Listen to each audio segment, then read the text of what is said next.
सिर्फ ज्ञान से ही खुलते हैं सफलता के द्वार और ज्ञान ही वो क्रांति है जिससे बदलता है संसार। टेक्स्ट बुक सुपर कोचिंग लेकर आया है इस 27 से 30 सितंबर सिलेक्शन क्रांति सेल, जहां आपको मिलेगा अप टू 90% ऑफ और 50% की एक्स्ट्रा वैलिडिटी। तो बदलिए देश का भविष्य। तो अगर आप इन एग्जाम्स की तैयारी कर रहे हैं तो अभी जाइए और इस ऑफर का लाभ उठाइए। Hello guys and welcome back to the YouTube channel of Textbook Super Coaching for CSIR NET JRF Chemical Science Exam। और स्वागत करता हूं मैं आपका इस सीरीज के अंदर, जहां पर हम लोग एक मजेदार कॉन्सेप्ट सीखते हैं और फिर उसके ऊपर बेस्ड हम लोग कुछ धमाकेदार क्वेश्चंस करते हैं। तो आज का जो हमारा टॉपिक है, वैसे तो आप देखकर भी आए हो थंबनेल, आज हम लोग बेसिकली बात करने वाले हैं उल्लर थ्योरम के ऊपर, है ना। सो क्या होती है ये उल्लर थ्योरम, उसके ऊपर चर्चा रहेगी। और इस टॉपिक के ऊपर से आपके पास एग्जाम में किस टाइप के क्वेश्चन आते हैं और कैसे क्वेश्चन आए हुए हैं, वो क्वेश्चंस भी आज मैं आपको दूंगा और वो क्वेश्चंस भी आप लोग बड़े आसानी से कर पाओगे, राइट। सो एक थ्योरम है उल्लर थ्योरम, काफी इंपॉर्टेंट थ्योरम है। ये इंपॉर्टेंट इसलिए भी है बिकॉज जब से हम लोगों ने थर्मोडायनामिक्स पढ़ना स्टार्ट किया है, यानी क्लास 11 से, क्लास 11th में आपके पास ये चैप्टर आता है थर्मोडायनामिक्स, और वहां पर आपके पास एक टॉपिक होता है जिसका नाम होता है state function and path function, है ना। आप सभी लोगों ने state function and path function को कहीं ना कहीं सुना जरूर होगा, लेकिन अगर मैथमेटिकली आपको किसी भी फंक्शन को स्टेट फंक्शन प्रूव करना है तो उसके लिए जो थ्योरम यूज होती है, उस थ्योरम का नाम क्या होता है? उल्लर थ्योरम होता है। एंड काफी इंपॉर्टेंट थ्योरम है, उतनी ही आसान है, उतनी ही कॉन्सेप्चुअल है और उतने ही आसान क्वेश्चंस आपको एग्जाम के अंदर भी देखने को मिलेंगे। क्वेश्चंस भी लेकर आया हूं गाइस, क्वेश्चंस भी लेकर आया हूं, लेकिन पहले जरा उल्लर थ्योरम के बारे में थोड़ी बहुत बातें कर लेते हैं कि आखिर उल्लर थ्योरम क्या होती है। तो जैसा कि मैंने आपसे बताया अभी दैट इट इज हेल्पफुल, है ना, this theorem is helpful in determining, है ना, इन डिटरमाइनिंग या फिर इन डिसाइडिंग लिखो आप, है ना, इन डिसाइडिंग, क्योंकि हम डिटरमाइन नहीं कर रहे हैं, हम डिसाइड करने वाले हैं। In deciding whether a function is state function or not। कोई भी गिवन फंक्शन है आपके पास, क्या वो स्टेट फंक्शन है या नहीं है, उसके बारे में अगर आपको डिसाइड करना हो तो आपको इस थ्योरम का ही यूज करना पड़ता है, इज स्टेट फंक्शन और नॉट। ठीक है, आगे बढ़ने से पहले ही मैं आपको एक चीज बता देता हूं कि आप लोग मैक्सवेल बोरो स्क्वायर को आप पढ़ते हो थर्मोडायनामिक्स में, कुछ इस टाइप से आप उसको बना देते हो। दो यहाँ पर तीर होती है, यहाँ पर आप लिखते हो Satya Prakash very tired and this is hey god a you, right. कुछ इस टाइप से आप लोग पढ़ते हो मैक्सवेल बोर्न स्क्वायर को। आई होप कि ये डब्बा आप सभी लोगों ने देखा होगा। मैक्सवेल बोर्न स्क्वायर हम इसको बोलते हैं और इसकी हेल्प से हम लोग थर्मो के अंदर बहुत सारे रिलेशंस को डिराइव कर सकते हैं। तो इस डब्बे के ऊपर कभी और चर्चा करेंगे। आज हमारा मेन मुद्दा ये है कि इस मैक्सवेल बोर्न स्क्वायर में जितनी भी थर्मोडायनामिक एंटिटीज लिखी हुई हैं, जितनी भी लिखी हुई है, चाहे वो S लिखा हो, P लिखा हो, V लिखा हो, T लिखा हो, H लिखा हो, G लिखा हो, A लिखा हो, U लिखा हो, all these thermodynamic entities are basically state function. क्या होती हैं आपके पास? ये स्टेट फंक्शंस होते हैं। सर अगर सारे के सारे स्टेट फंक्शंस हैं तो पाथ फंक्शन कौन से होंगे? यार थर्मोडायनामिक्स में ना जितने भी आपके पास एंटिटीज होती हैं वो ऑलमोस्ट सारी के सारी क्या है? स्टेट फंक्शन है, एक्सेप्ट कुछ क्वांटिटीज। एंड जैसे कि आपके पास work done, heat and heat capacity, ये तीन क्वांटिटीज आपको ऐसी देखने को मिलती है, तीन एंटिटीज आपको ऐसी देखने को मिलेंगी जो आपके पास बेसिकली क्या होती है? पाथ फंक्शन होती है। तो सबसे पहले तो हम लोगों ने याद कर लिया कि कौन से आपके पास स्टेट फंक्शंस होते हैं, कौन से आपके पास पाथ फंक्शंस होते हैं। इस डब्बे में जो भी चीजें आपको देखने को मिल रही है, all these thermodynamic entities are state function. तो W, Q and C are basically what? Are basically path function. ठीक है, याद हमने पहले ही कर लिया। लेकिन मैथमेटिकली अगर आपको इनको स्टेट फंक्शन प्रूव करना है तो ये थ्योरम आपकी हेल्प करेगी। ठीक है, ये थ्योरम आपके पास आई थी बहुत पहले, 1713 की बात है भैया, बहुत पुरानी बात है। तभी हम लोग मैथमेटिकली स्टेट फंक्शन को स्टेट फंक्शन प्रूव करना सीख गए थे। अच्छा, कैसे करते हैं किसी भी फंक्शन को स्टेट फंक्शन प्रूव, या फिर वो स्टेट फंक्शन नहीं है, ये कैसे हम लोग डिसाइड करते हैं? उसके लिए अज्यूम कर लेते हैं, लेट अस अज्यूम, है ना, let us assume a function, एक फंक्शन को अज्यूम करते हैं भैया। कैसा फंक्शन? मान लो आपके पास यहाँ पर कोई एक फंक्शन है z, z आपके पास कोई फंक्शन है जो कि बेसिकली लेट्स से कि फंक्शन है आपके पास x और y का, यानी कि z कोई फंक्शन है जो दो वेरिएबल के ऊपर डिपेंड कर रहा है। सबसे पहला काम, स्टेप बाय स्टेप चलना है आपको, है ना, स्टेप बाय स्टेप चलना है। क्या करना है आपको स्टेप बाय स्टेप में? सबसे पहला स्टेप आपके पास होगा यहाँ पर find out complete derivative, find out complete derivative, या फिर कंप्लीट डेरिवेटिव को लिखो, अपने फंक्शन की कोरस्पोंडिंग कंप्लीट डेरिवेटिव को लिख दो। ठीक है, तो यानी कि ये आपका फंक्शन है, कंप्लीट डेरिवेटिव को आई होप कि आपको लिखना आता हो, बट अगर नहीं आता है तो ध्यान से देखिए कैसे लिखेंगे। This is dz, this is complete derivative. तो कंप्लीट डेरिवेटिव को अगर आपको लिखना है तो एक बार आप इस z फंक्शन को, this is z function, this is z function, एक बार z फंक्शन को पार्शियली डिफरेंशिएट कर दो इनमें से किसी एक वेरिएबल के रिस्पेक्ट में। तो लेट से कि पहले मैं x के रिस्पेक्ट में डिफरेंशिएट कर रहा हूं, और जब मैं x के रिस्पेक्ट में डिफरेंशिएट करूंगा तो मेरा y हो जाएगा कांस्टेंट, है ना, y हो जाएगा कांस्टेंट। नीचे डेल x है तो साथ में यहां पर आ जाएगा dx, प्लस करोगे आप, उसके बाद आप z को कर दो partial differentiate with respect to y, और जब y के रिस्पेक्ट में डिफरेंशिएट कर रहे हो तो x कर लेना यहां पर कांस्टेंट, नीचे डेल y है तो इधर आ जाएगा पास क्या, dy। तो इस तरीके से आप लोग कंप्लीट डेरिवेटिव को लिखते हो किसी भी फंक्शन के लिए।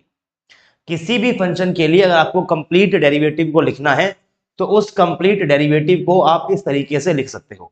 एक एग्जांपल मैं साथ साथ यहां पर लेकर चल लेता हूं, है ना।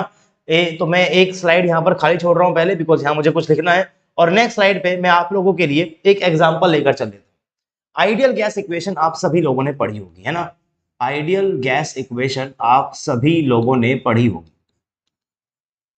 आइडियल गैस इक्वेशन बेसिकली होती है PV is equivalent to nRT, यानी कि कोई भी गैस अगर आइडियली बिहेव कर रही होगी तो वो इस इक्वेशन ऑफ स्टेट को क्या करेगी, फॉलो करेगी। यहां से मैं एक चीज बोल सकता हूं, that is what, that is pressure मेरे पास क्या हो जाएगा, nRT बाय वॉल्यूम, यानी कि V। और यहां से मैं एक चीज बोल सकता हूं, दैट मीन्स कि जो मेरा प्रेशर है वो मेरा क्या है, फंक्शन है टेम्परेचर एंड वॉल्यूम का, अगर मैं सिस्टम को क्लोज सिस्टम मानकर चल लेता हूं तो। बिकॉज क्लोज सिस्टम वो सिस्टम होता है जिसके अंदर सिर्फ एनर्जी का ट्रांसफर अलाउड है, अमाउंट का ट्रांसफर अलाउड नहीं होता है। सो एक बार जो आपने सिस्टम का अमाउंट है, यानी कि जो उसके अंदर भी, मान लो सिस्टम आपके पास गैस का है, तो जो भी गैस के आपके पास मोल्स होंगे वो उतने ही रहेंगे, वो कांस्टेंट रहेंगे। तो क्लोज सिस्टम के लिए आपके पास एन भी कांस्टेंट हो जाता है और आर भी क्या हो जाएगा, कांस्टेंट ही होता है वो तो ऑलरेडी। तो pressure is a function of temperature and volume. ये कुछ ऐसी ही लाइन आ गई जो आपके पास यहां पर ऐसे लिखा हुआ है, ठीक है। तो अब उसके बाद करना क्या है, आपको निकालना है कंप्लीट डेरिवेटिव। तो यहां भी आपको वही करना पड़ेगा, आपको क्या निकालना है, आपको निकालना है कंप्लीट डेरिवेटिव। तो आपके पास यहां पर dp क्या हो जाएगा, एक बार p को पार्शियल डिफरेंशिएट कर दो टेम्परेचर के रिस्पेक्ट में, टेकिंग वॉल्यूम कांस्टेंट इनटू में dt, और एक बार आपको करना पड़ेगा अब क्या, partial differentiate of pressure with respect to volume, और इस बार आप टेम्परेचर कांस्टेंट कर देना एंड यहां हो जाएगा dv। ठीक है, जैसे जैसे वहां पर चल रहे हैं वैसे वैसे इस एग्जांपल के अंदर भी चलते रहेंगे और इस प्रेशर को स्टेट फंक्शन प्रूव कर देंगे। ठीक है, तो यहां तक हमने कर लिया है, हम भी यहां तक पहुंच रहे हैं। सेकंड स्टेप क्या होगा, ये तो आपका फर्स्ट स्टेप है। फर्स्ट स्टेप क्या है, find out complete derivative. Second step क्या होगा, सेकंड स्टेप होगा भैया कि रिप्रेजेंट कर दो, represent complete derivative, represent complete derivative in linear fashion. Linear fashion में आपको उसको रिप्रेजेंट भी करना पड़ेगा, यानी कि लीनियरली आपको उसको रिप्रेजेंट करना है। अच्छा, कैसे करें लीनियरली रिप्रेजेंट, देखो यहां पर कुछ अजीब सा पार्शियल डिफरेंशियल है, यहां भी कुछ अजीब सा पार्शियल डिफरेंशियल है। अगर मैं कुछ ऐसा कर दूं कि अगर मैं इस वाली चीज को, है ना, इस वाली चीज को m लेट कर लेता हूं, और इस वाली चीज को अगर मैं n लेट कर लूं, क्या कर लूं, इस लेट में n कर लेता हूं, तो क्या बन जाएगा, ये मेरे पास कहीं ना कहीं बन जाएगा इस तरीके से, ये बन जाएगा m dx plus n dy and this is equivalent to dz। तो ये मैंने अपने कंप्लीट डेरिवेटिव को लीनियर फैशन में रिप्रेजेंट कर दिया। ये मेरा स्टेप नंबर 1 था एंड ये मेरा स्टेप नंबर 2 है, वहां से मैं फॉलो करता हुआ चल रहा हूं। ठीक है, ठीक है, 2 स्टेप हो गए हैं, 2 स्टेप यहां मैंने फॉलो कर लिए। अब इसके बाद आपको ध्यान रखनी है सिर्फ एक लाइन। क्या लाइन है वो लाइन है दूर वाले का दूर वाले के साथ पास वाले का पास वाले के साथ, है ना। देखो ध्यान से, दूर वाले का दूर वाले के साथ पास वाले का पास वाले के साथ पार्शियल डिफरेंशियल बराबर होना चाहिए। जैसे कि अगर मैं m को डिफरेंशिएट करूंगा y के रिस्पेक्ट में, अगर मैं m को डिफरेंशिएट करूंगा y के रिस्पेक्ट में, m मेरा फंक्शन है, m को डिफरेंशिएट कर रहा हूं y के रिस्पेक्ट में, तो x को कर दूंगा कांस्टेंट, बिकॉज अगर एक के रिस्पेक्ट में डिफरेंशिएट कर रहा हूं तो दूसरे वेरिएबल को कांस्टेंट मान लेंगे। और पास वाले का पास वाले के साथ, यानी कि n का पार्शियल डिफरेंशिएट x के रिस्पेक्ट में, और इस बार आपका y हो जाएगा कांस्टेंट। अगर ये कंडीशन आपके पास सेटिस्फाई हो गई, अगर ये चीज आपके पास बराबर निकल कर आ गई, तो आप ये बोल दोगे कि z is what, z is a state function, z is a what, z is a state function. तो इसके बाद आपको बस थर्ड स्टेप में चेक करनी होती है, check the Euler's relation, check the Euler's relation. और अगर ये रिलेशन आपके पास बराबर निकल कर आ गया, तो उस केस में आप इस z को क्या बोल दोगे, एक स्टेट फंक्शन बोल दोगे। ठीक है, इस तरीके से आपको करना है। ये मैं अभी कर दिखाऊंगा प्रेशर के लिए, लेकिन मान लो जैसे कि यहां पर आपके पास जो फंक्शन था ये 2 वेरिएबल के ऊपर डिपेंड कर रहा है। मान लो कि अगर आपके पास ये फंक्शन यहां पर कुछ ऐसा होता जो बेसिकली 3 वेरिएबल्स के ऊपर डिपेंड करता, x y, और तीसरा आप मान सकते हो लेट से p मान लिया आपने। ठीक है, तो यहां पर आप निकालते हैं dz। कैसे निकालोगे इसको, एक बार z को करोगे पार्शियल डिफरेंशिएट x के रिस्पेक्ट में, keeping y and p constant, into में dx प्लस करोगे, एक बार अब करोगे आप z को y के रिस्पेक्ट पर डिफरेंशिएट। तो जिसके रिस्पेक्ट में डिफरेंशिएट कर रहे हो उसके अलावा जो 2 वेरिएबल्स हैं दोनों को आपको कांस्टेंट मानना है। ठीक है, तो y के रिस्पेक्ट में डिफरेंशिएट कर रहे हो तो x और p कांस्टेंट, यहां पर x के रिस्पेक्ट में कर रहे हो y and p constant, and यहां पर आपके पास साथ में dy भी आएगा भैया। साथ में क्या आएगा, यहां पर dy को साथ लगा के चलना, प्लस करोगे आप डेल z अपॉन में, यहां पर आ जाएगा आपके पास क्या, डेल p है, third variable del p, and इस केस में x और y is constant and this will become dp। Second step क्या होगा, सेकंड स्टेप में आपको इसको लीनियरली क्या करना है, रिप्रेजेंट करना है। तो इसको आप m बोल सकते हो, लेट से इसको आपने n बोल दिया, एंड लेट से कि इसको आप बोल सकते हो, लेट्स p है ना आपके पास, तो q बोल दो आप, q इनटू में dp। अब यहां पर आपको किस कंडीशन को देखना है, यहां पर किस कंडीशन को सेटिस्फाई कराना है, यानी कि यहां पर उल्लर की कंडीशंस क्या क्या हैं। तो कंडीशन आपके पास यहां पर हो जाएंगी 3, बिकॉज यहां पर 2 के बनेंगे 3 कॉम्बिनेशंस, एक बनेंगे इन दोनों कॉम्बिनेशन, एक बनेगा इन दोनों का, और एक बनेगा इन दोनों का। तो बारी बारी से तीनों कॉम्बिनेशंस को लेकर चल रहे हैं, और तीनों कॉम्बिनेशंस में करना वही है, दूर वाले का दूर वाले के साथ, पास वाले का पास वाले के साथ। तो कर लेते हैं, यहां पर भी देखो, दूर वाले का दूर वाले के साथ, पास वाले का पास वाले के साथ। पहले मैं सिर्फ इन दोनों को लेकर चल रहा हूं बस। ठीक है, तो क्या हो जाएगा, डेल m को करो डिफरेंशिएट y के रिस्पेक्ट में, और n को करो डिफरेंशिएट x के रिस्पेक्ट में। तो जिसके रिस्पेक्ट में डिफरेंशिएट कर रहे हैं उसके अलावा जो बाकी दोनों वेरिएबल हैं वो कर देने आपको कांस्टेंट। तो यहां पर yp कांस्टेंट, यहां पर xp कांस्टेंट। ठीक है, तो ये आपने कैसे निकाली कंडीशन, इन दोनों को इकट्ठे मानकर। अब आप एक काम कर सकते हो, क्या काम कर सकते हो, अब आप इन दोनों का कॉम्बो लेकर चलो, दूर वाले का दूर वाले के साथ, पास वाले का पास वाले के साथ, यानी कि बेसिकली अब आपको यहां पर n को पार्शियल डिफरेंशिएट करना है p के रिस्पेक्ट में, और आपको q को पार्शियल डिफरेंशिएट करना है y के रिस्पेक्ट में। y के रिस्पेक्ट में किया है तो x and p constant, p के रिस्पेक्ट में किया है तो x एंड y कांस्टेंट। एक कंडीशन आपके पास यहां से आ गई। सिमिलरली आप अब यहां पर कॉम्बिनेशन इन दोनों का भी तो ले सकते हो, किन दोनों का, इसका और इसका। तो सिर्फ इन दोनों को देखिए आप, दूर वाले का दूर वाले के साथ, पास वाले का पास वाले के साथ, यानी कि m का पार्शियल डिफरेंशियल p के साथ में तो x और y हो जाएगा कांस्टेंट, और n का पार्शियल डिफरेंशियल x के रिस्पेक्ट में तो इस वाले केस में y एंड p कांस्टेंट। तो जब आपके पास आपका फंक्शन 3 वेरिएबल पे डिपेंड करता है, तो 3 कंडीशंस आपके पास अगर सेटिस्फाई होंगी तभी आप क्या कर सकते हो, z को स्टेट फंक्शन बोल सकते हो, है ना।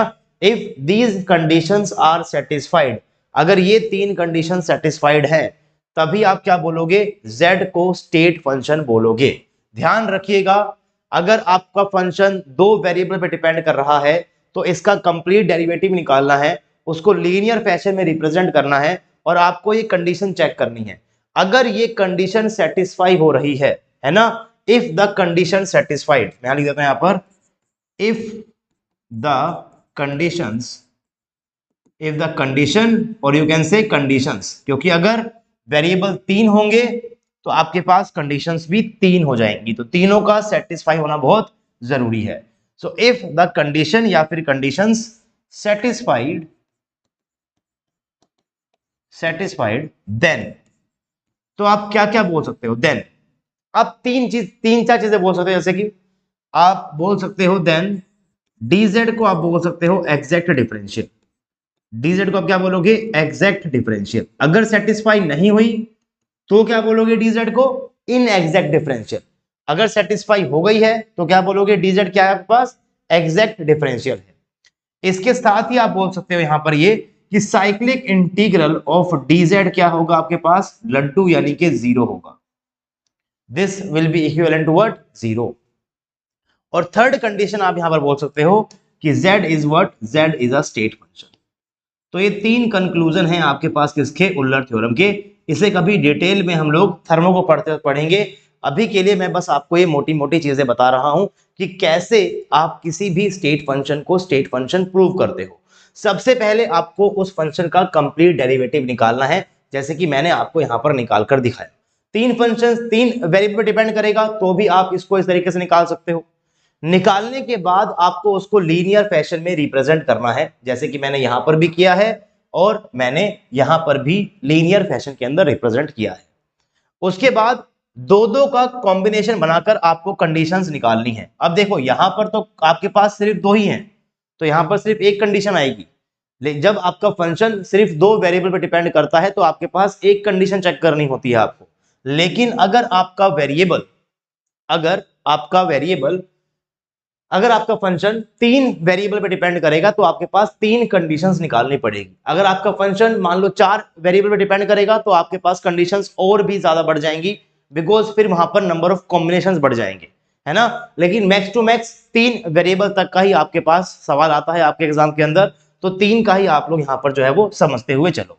अब हम लोग प्रेशर को स्टेट फंक्शन प्रूव करना चाहते थे, तो प्रेशर को हम लोग स्टेट फंक्शन प्रूव करेंगे अभी, लेकिन इसके लिए मुझे कुछ पार्शियल डेरिवेटिव्स की यहां पर देखो जरूरत पड़ रही है ना। तो पार्शियल डेरिवेटिव्स आई होप कि आपको निकालने आते हो, बट अगर नहीं भी आते हैं तो मैं फटाफट से आपके सामने यहां पर पार्शियल डेरिवेटिव्स निकाल देता हूं, ठीक है। एक तो ये है, ये आपके पास क्या है, देखो डेल पी अपॉन में डेल टी वी है, राइट। पी की वैल्यू क्या आपके पास, पी की वैल्यू है N R T by V. देखो यहां से पी क्या आएगा आपके पास, P equal to N R T by V आ गया है, डिवाइड बाय डेल टी है। और ये डिफरेंशिएशन करते वक्त आपको वॉल्यूम को मानना है कांस्टेंट, इसका मतलब यही होता है भाई। तो वॉल्यूम कांस्टेंट मानना है आपको, सिस्टम मेरा क्लोज है तो एन भी कांस्टेंट आर भी कांस्टेंट, तो N R by V D by D X से या फिर डी बाई डी टी से बाहर निकल जाएंगे। तो एन आर बाई वी आपके पास आ गया बाहर, अंदर बचेगा D T by D T, उसकी वैल्यू होती है 1। तो ये पार्शियल डिफरेंशियल आपके पास इसके बराबर निकल कर आ जाएगा, निकल गया, इजी था, बहुत बढ़िया। अगला चेक कर लेते हैं। नेक्स्ट ये है मेरे पास, this is del P upon में del V at constant temperature. P की वैल्यू को पुट करो, पी की वैल्यू क्या है, पी की वैल्यू है N R by V, N R T by V. और ये सब करते हुए आपको अब टेम्परेचर को मानना है कांस्टेंट। तो अगर टेम्परेचर को कांस्टेंट मानना है तो एन भी कांस्टेंट, आर भी कांस्टेंट, टी भी कांस्टेंट।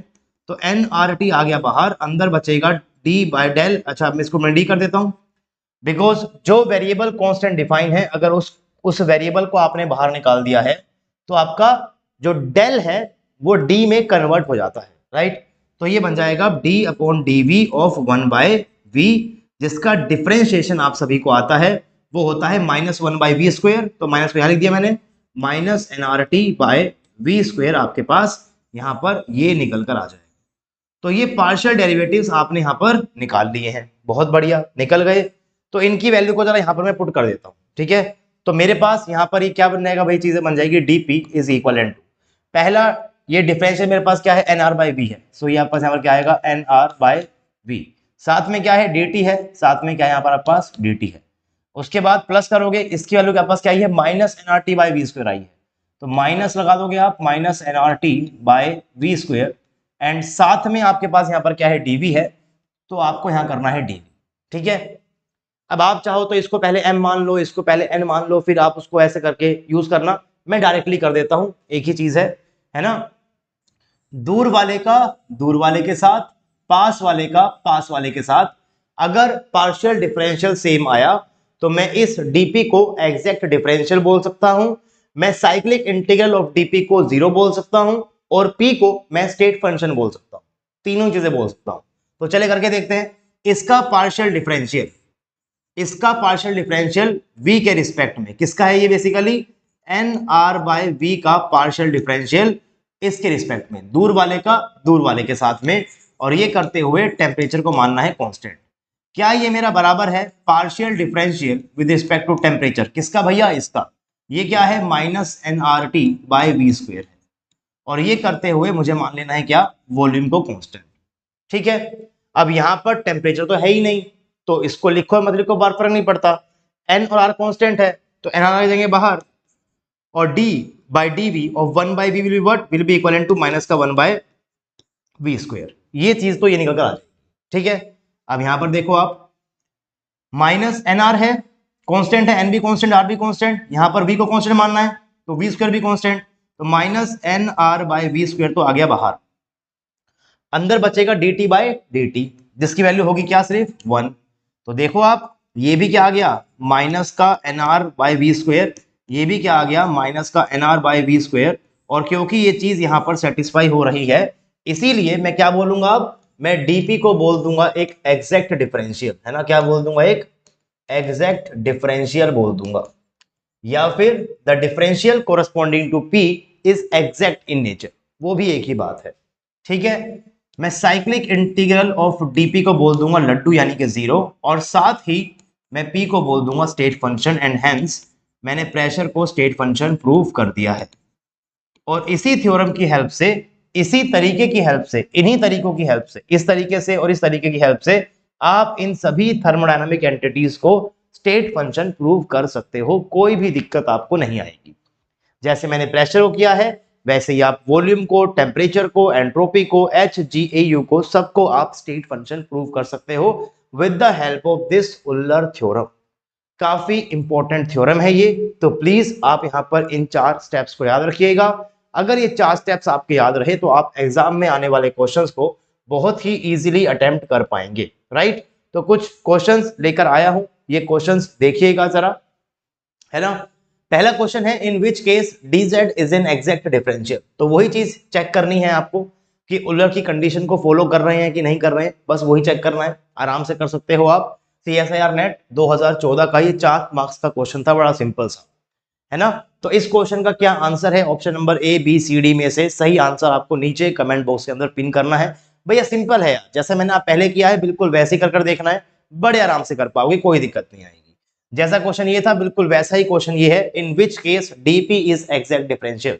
तो प्रैक्टिस करते रहो, बस प्रैक्टिस करते रहो, है ना। यहाँ पर भी 4 ऑप्शंस है, वही चीज की प्रैक्टिस करनी है आपको, वैसे ही चेक करना है आपको कंडीशंस को, आराम से आप इस क्वेश्चन को भी कर पाओगे।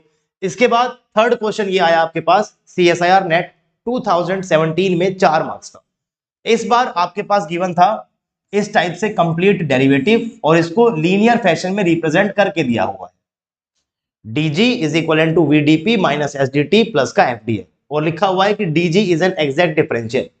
तो ऑब्वियसली बात है कि यहां से जो वो 3 कंडीशंस बनेगी वो उनको सेटिस्फाई कर रहा होगा, तो उन तीनों कंडीशन में से एक आपको यहां पर गिवन है, ढूंढनी है बस कि कौन सी गिवन है।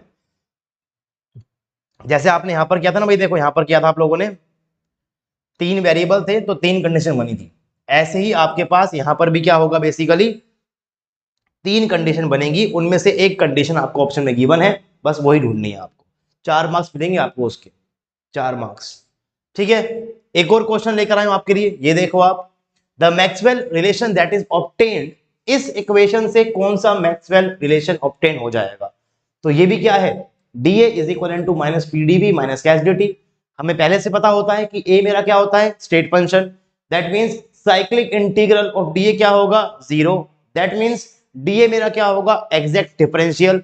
तो अगर ये एग्जैक्ट डिफरेंशियल है तो दूर वाले का दूर वाले के साथ, पास वाले का पास वाले के साथ जो डिफरेंशियल है वो आपके पास बराबर आने चाहिए। तो ये 4 क्वेश्चंस हैं जो बेसिकली बिल्कुल डायरेक्टली बेस्ड हैं आपकी उलर थ्योरम के ऊपर, जो मैंने आपको आज समझाया है।